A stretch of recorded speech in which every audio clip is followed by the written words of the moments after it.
Hey everyone, welcome back to Crypto Cash. Thank you so much for joining me here. Hope you're having a great day. Let's take another look here at SEI to see if we are due for a pullback or if we should expect the price to continue higher with this bull pennant pattern here that played out very well. I missed my long at 37 cents by a very small margin, and unfortunately that's how it works in trading. But congrats to those who got in and took that train all the way up to 46, 47 cents, somewhere in that range. Pretty awesome trade there, so congrats on that. Quick congrats to our community here just for some decent profits. We got some V-Chain profit there.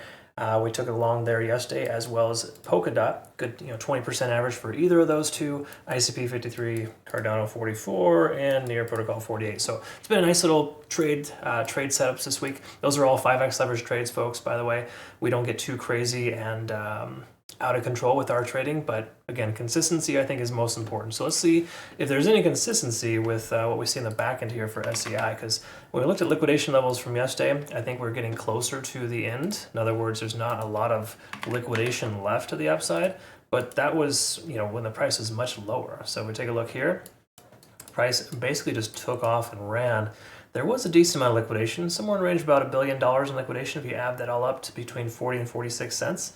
So look at these poor shorts, man, just getting hammered all the way. So again, folks, in bullish uptrends, when coins do what you just saw here that it did, you don't short into that. I know it can be really easy to say in hindsight, but it had all the proof that it was going to run once it broke free from its descending trend. Okay. Now again, nobody really expected it to be 48 cents. I really didn't see that happening either. But just keep opening shorts after short after short after short. Just keep trying and trying. It makes no sense at all. Like literally, unless you're one of those idiots online that likes to post how awesome you are with one specific scalp right at the top with a 100x leverage trade, and then you brag about it online for a week or two. If that's your jam, then that might be worth doing. Because again, you're going to get some publicity out of it or whatever.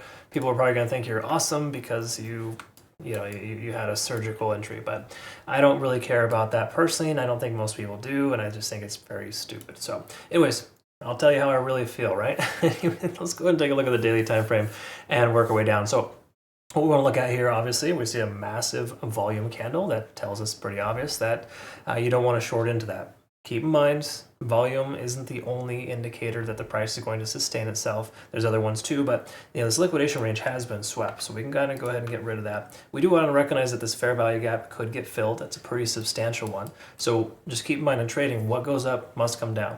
It's an inevitability. So when you have a fair value gap here, basically the price action jumped up in this margin here within a short amount of time, basically a 24-hour period.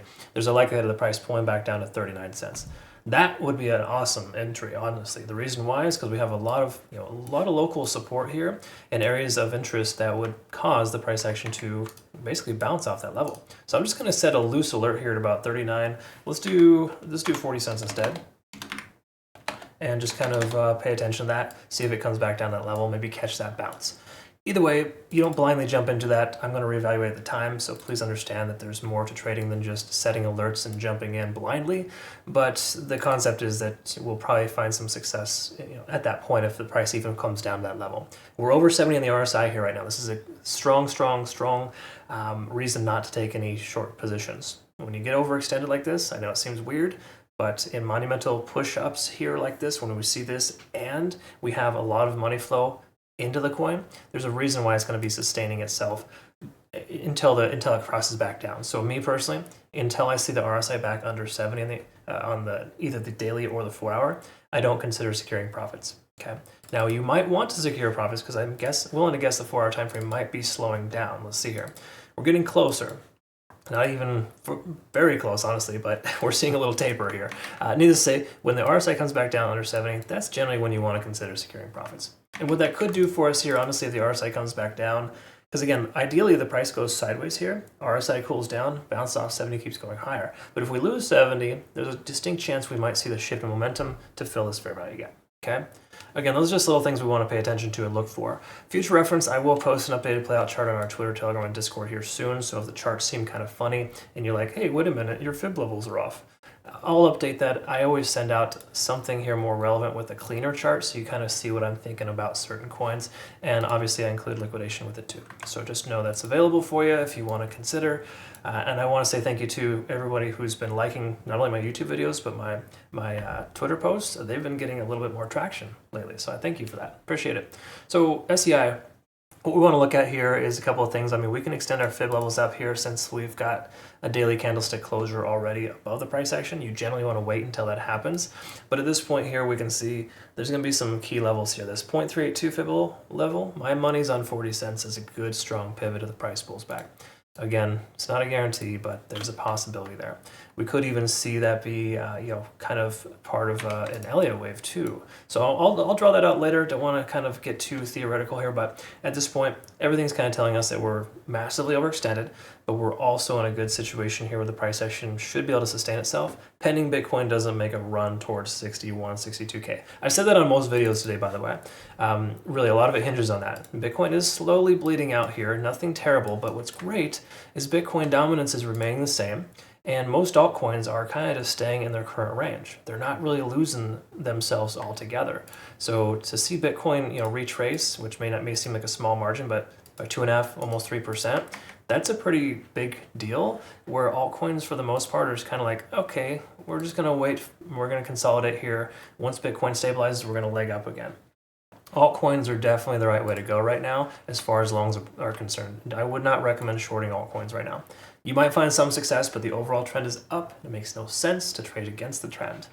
I got to say that like multiple times throughout the day. It's kind of crazy. It seems redundant, but some people don't recognize or understand that. They watch a lot of Moon Boys and realize that, or they seem to think that crypto trading is all about getting rich quick, and that you got to be a complete idiot with sunglasses on and techno music on it and just be the whole time. It's just it's mind-boggling that that's actually a real thing. You should have fun, don't get me wrong, crypto can be fun, but if you're losing a bunch of money, that's not very much fun. Okay, conversation for another day. So Ichimoku Cloud, we can see here, lagging spans free and clear, conversion lines over the baseline. Every reason here to not touch this coin with a 10-foot pole if you're considering shorting. I wouldn't recommend necessarily a long right now either, even though we're working ourselves into a nice little rectangle pattern here, and Bitcoin is also doing the same essentially, and these are very bullish signs in most cases, right? So when you work into a rectangle, the likelihood of breakout is pretty high. It's like almost an 80% probability. If you take a look here, I've got some chart patterns in here. Bullish rectangle, 78% probability. Again, when it originates from the bottom and goes up. Obviously, it's inverse or different if it comes down, right? But right now, we're seeing this pretty obvious pattern here that the price is working itself into. Obviously, we could lose that. We could fill that fair value gap. I still think it's a high probability considering the overall market here and that Bitcoin is starting to get closer to 63K. We see this nice little dump here so far forming. That is going to be relevant here soon. So just pay attention to that. I honestly would wait for SEI to make a move before taking a trade. It just seems kind of risky to me to take it long right now at this level. But again, that's me personally. I'm more risk averse. All right. Cool. All right, I'll post a playout chart here on our Twitter, Telegram, and Discord here shortly. Thanks again so much for always liking the videos and recommending me to your friends. Whatever the case, I really appreciate all the support over the years here. It's been 3.5 really awesome years, and I look forward to the next 3.5 and more. So to infinity and beyond, right? As some people might say. Thanks for your time. Look forward to seeing the next one. Have a good rest of your day. Take care.